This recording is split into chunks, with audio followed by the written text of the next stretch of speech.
அனைவருக்கும் வணக்கம். நான் உங்கள் பத்திரிகையாளர் ஆர்.எஸ். கார்த்திக். இந்த வீடியோவில் நம்ம பார்க்க இருக்கிறது நம்ம வேற லெவல் சினிமா சேனலோட சினிமா விமர்சனம். இப்போ நம்ம பார்க்க இருக்கிறது இந்த வாரம் திரைக்கு வந்திருக்கிற கிளாஸ்மேட்ஸ் படத்தோட விமர்சனம். கிளாஸ்மேட்ஸ் தெரியும், ஸ்கூலில் ஒன்றா படித்தவங்க, காலேஜில் ஒன்றா படித்தவங்க. அது என்ன கிளாஸ்மேட்ஸ்? ஏங்க எங்களுக்கு கிளாஸ்மேட்லாம் தெரியாதுங்க, கிளாஸ்மேட்டை தெரியுங்க அப்படின்னு நீங்கள் சொல்கிறது எனக்கு புரியுது. ஆமாம், நீங்கள் நினைக்கிற அதே கிளாஸ்மேட்ஸ் தான். குடிகாரர்கள் அவங்க யூஸ் பண்ணுற கிளாஸ் என்ன, அந்த மெட்ஸ் அவங்களோட இணைந்து ஒயின் ஷாப்பில் பாரில் பிரயாணிக்கிற நண்பர்கள். இதுதான் கதை. என்ன கதை? குடியை கெடுக்கும். இதை எப்படி சொல்லலாம் அப்படின்றத வித்தியாசமாக யோசிச்சதா நினச்சி சொல்லியிருக்கிறாரு இயக்குனர் சரவண சக்தி. உண்மையாக நல்ல கதைங்க. ஒரு கால் டாக்ஸி டிரைவர், அவர் தான் ஹீரோ. அங்கே இருக்கண்ண அவரோட ஃப்ரெண்டு, அவர் பொண்டாட்டி காசில் வாழ்ந்துட்டு வர்றவர் இந்த படத்தோட இயக்குனர் சரவண சக்தி. ரெண்டு பேரும் குடிச்சிட்டு கும்மாளம் விடுறாங்க. இதில் வந்து சரவண சக்தியோட மச்சான் துபாயிலேருந்து சாம்ஸ் வராரு, அவரையும் குடிக்கி பழகி விட்றாங்க. இன்னொரு பக்கம் மயில்சாமி குடியை வெறுத்து ஒதுக்கி நல்லா வர 10 ஆண்டுகளாக வாழ்ந்துட்டுருக்கிறாரு. அவரை பிடிச்சிட்டு வந்து குடிக்குள்ளார வந்து தள்ளி 3 பேரும் வந்து ஒரு காரில் போகிறப்போ கார் விபத்துக்குள்ளாகி மயில்சாமி இறந்து போயிடுறாரு. இதனால் மயில்சாமியுடைய மகள், ஐஏஎஸ் கனவோடு இருக்கிற மகள் வந்து அந்த ஐஏஎஸ் கனவு தகர்ந்து ஊர்லலாம் சொல்லுவாங்களா அவுசாரி ஆகிட்டான்னு, அந்த மாதிரி விபச்சாரத்துக்கு தள்ளப்படுறான். இதுதாங்க இந்த படத்தோட கதையும் களமும். அதாவது குடியை கெடுக்கும். இந்த கதையை இப்படி சொல்லியிருக்கிறாங்க. இப்படி நான் சொல்கிற மாதிரி கொஞ்சம் சுவாரஸ்யமாக சொல்லியிருந்தா படத்தை நீங்கள் வச்ச கண்ணு வாங்காமல் பார்த்துருக்கலாம். ஆனால் இந்த படத்தில் சரவண சக்தியெலாம் இத்தனை வருஷமாக ஃபீல்டில் இருக்கிறாரு, என்னத்தை கற்று வச்சுருக்கிறாருங்கிற கேள்வி கேட்க தோணுது நமக்கு. அவ்வளோ கொடுமையாக. அதாவது ஓப்பனிங்லாம் நல்லா தான் இருக்குது. பாம்பன் பாலம், ராமநாதபுரம் தான் கதைக்களம். முகவை ஃபிலிம்ஸு இதை தான் இந்த படத்தோட கம்பெனி பேரும் கூட. இதை சொல்லி தான் கவுத்திருப்பாருன்னு நினைக்கிறேன் சரவண சக்தி.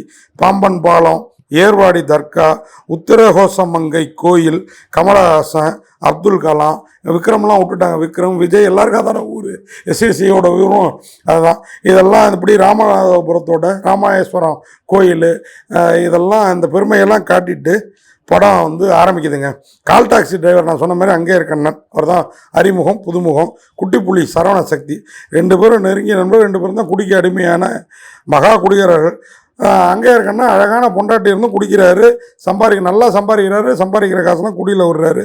அதேமாதிரி மனைவி சம்பாத்தியத்தில், டீச்சர் வேலைக்கு போகிற மனைவி சம்பாத்தியத்தில் மகள் மேலே பாசம் இருந்தாலும் குடிக்க அடிமையாக இருக்கிறாரு நம்ம சரவண சக்தி. 2 பேரும் சேர்ந்து தான் இந்த மாதிரி எல்லாரும் குடியும் கெடுக்கிறாங்க. இப்போ கிளைமாக்ஸில் என்ன ஆகுது?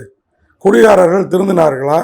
இந்த படத்தை பார்த்து குடிகாரர்கள் திருந்துவார்களா அப்படிங்கிறது தான். இதை வந்து இவங்க நீட்டி முழக்காமல் அழகாக சொல்லியிருந்தா என்ன, நாம் வந்து குடிக்கிறத நம்ம ஆட்கள் கைவிட்டுருவாங்க.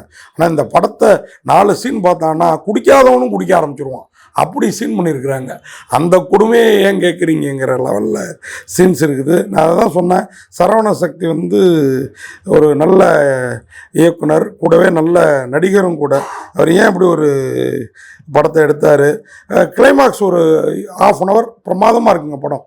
ஆனால் அதுக்கு முன்னாடியிலேருந்து ஃபஸ்ட் ஹாஃபும் சரி, செகண்ட் ஹாஃபும் சரி உட்கார முடியல. நான் சொன்ன மாதிரி இந்த படத்தில் வந்து எக்கச்சக்க பேர் நடிச்சிருக்கிறாங்க. அபி நட்சத்திரா வந்து அந்த ஐஏஎஸ் கனவோடு இருக்கிற மயில்சாமியோட மகளாக நடிச்சிருக்கிறாங்க.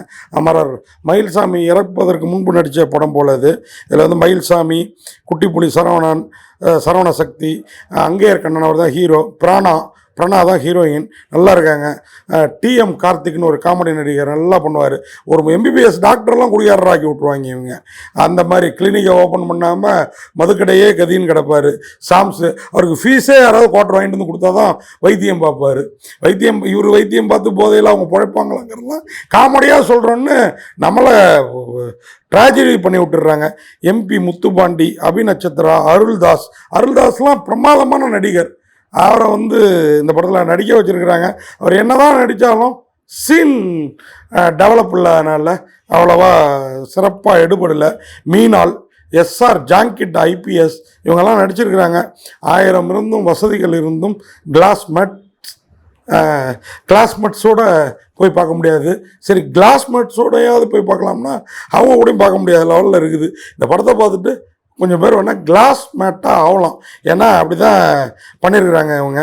இதில் வந்து இந்த படத்தை எழுதி இயக்குவர் நான் ஏற்கனவே சொன்ன மாதிரி குட்டிப்புலி சரவண சக்தி, இணை இயக்குனராக இந்த படத்தோட அந்த ஹீரோ அங்கேயர் கண்ணனே பணிபுரிஞ்சிருக்கிறார். அங்கேயர் கண்ணன், அப்புறம் இன்னொரு ரத்னகுமார்னு ஒருத்தர், தயாரிப்பாளரும் இந்த அங்கேயர் கண்ணன் தான். ஆமாம், அவர் தானே தயாரிச்சுக்கணும் பண்ணியிருக்கிறாரு. படத்தை காசை போட்டு கரியாக்கில் குடியாக்கி இருக்கிறாரு. கலைவாணி கண்ணன் அவங்க இணை தயாரிப்பாளர்.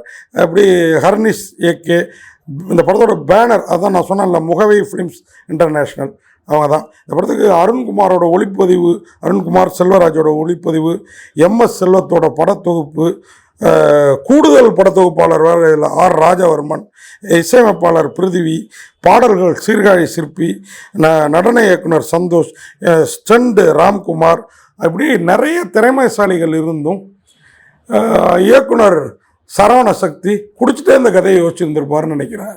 அதனால் குடிகாரர்களுக்கு கூட எந்த அளவில் இந்த படத்தை ஏற்றுப்பாங்க அப்படிங்கிறது தெரியல.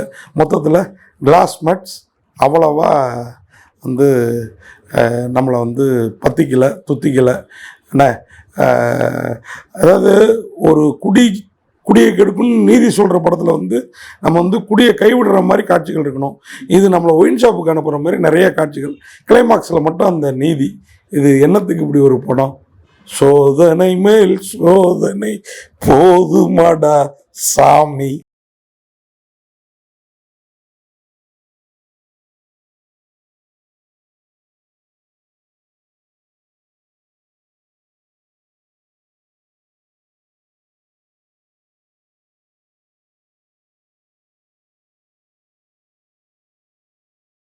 இந்த வீடியோ உங்களுக்கு பிடிச்சிருந்தா லைக் பண்ணுங்கள், கமெண்ட் பண்ணுங்கள், ஷேர் பண்ணுங்கள், சப்ஸ்கிரைப் பண்ணுங்கள்.